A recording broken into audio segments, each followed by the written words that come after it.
MSF will also enhance the Youth Go program for youths who may benefit from additional support. The enhancements will equip them with life skills to overcome challenges, help them stay focused on their studies and build resilience, help them bounce back. Because there will be adversity for our youths. They will come across moments when temptation might be strong, crossroads, junctions at which they make key choices, and having a peer support mentor makes a world of difference. This will be done in two ways. First, data-driven tools will be used to better assess risk and needs so that the support can be more tailored. And I think we use data because the experiences of two youths are never exactly identical. There's similarities, but we can use data to help us tailor the support even better. Second, families will be engaged more actively to nurture stable and supportive home environments that help youth succeed. These enhancements will be rolled out later this year. Beyond individual support, we must also address the negative social environments that put youths at risk.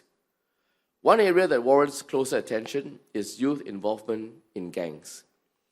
While the youth gang situation remains under control, early intervention remains a very important step, as gang affiliation is closely linked to increased criminal activity.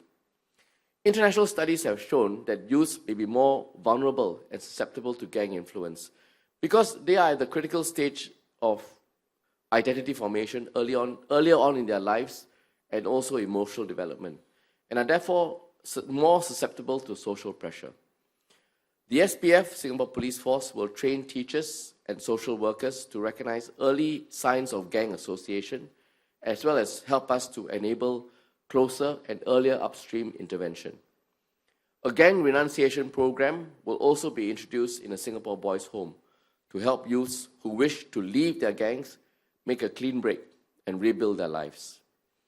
Youths with former gang associations will also receive mentoring support from desisters, recognizing that some of the most compelling guidance can come from someone who has walked the same path and chose a brighter future. As I said earlier, having someone who has just gone down that path, made that choice, and seen the benefit of that choice, come back, speak about it, mentor, guide, give encouragement, is very powerful. Let me next turn to another group that requires our attention: elderly offenders as well as ex-offenders. This is a group that we may not often think about when it comes to crime and rehabilitation. But in 2025, inmates above 60 years old made up approximately 17% of the prison population. Elderly ex-offenders often face their own sets of challenges and makes it harder for them to reintegrate into society. While age should never be a barrier to second chance or reintegration, the elderly inmates, ex-offenders, often have weaker family and social support. They are themselves also in poorer health and finding it difficult in their 60s to find suitable jobs. SPS will work closely with the community to strengthen pro-social support networks for elderly ex-offenders. This includes encouraging participation in meaningful active aging activities, motivating them to remain offense-free, as well as enhancing employment support.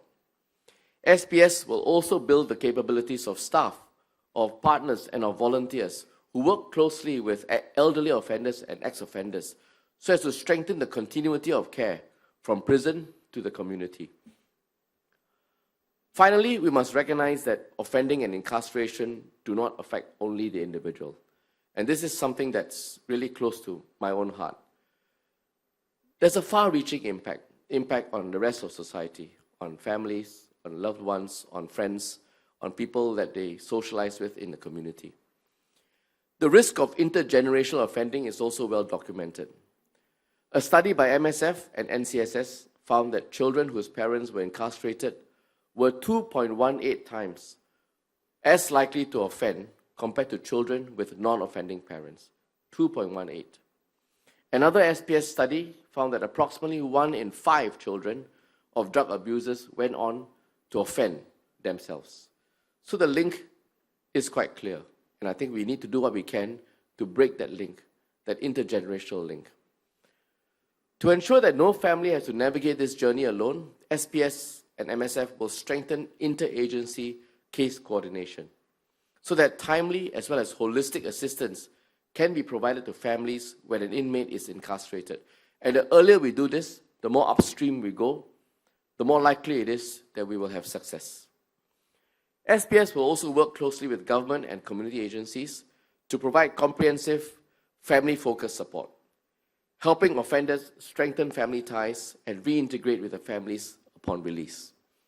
Through these NCPR initiatives, we hope to walk alongside individuals as well as their families at every stage of life, creating a strong ripple effect that extends far beyond any single program or any single recommendation.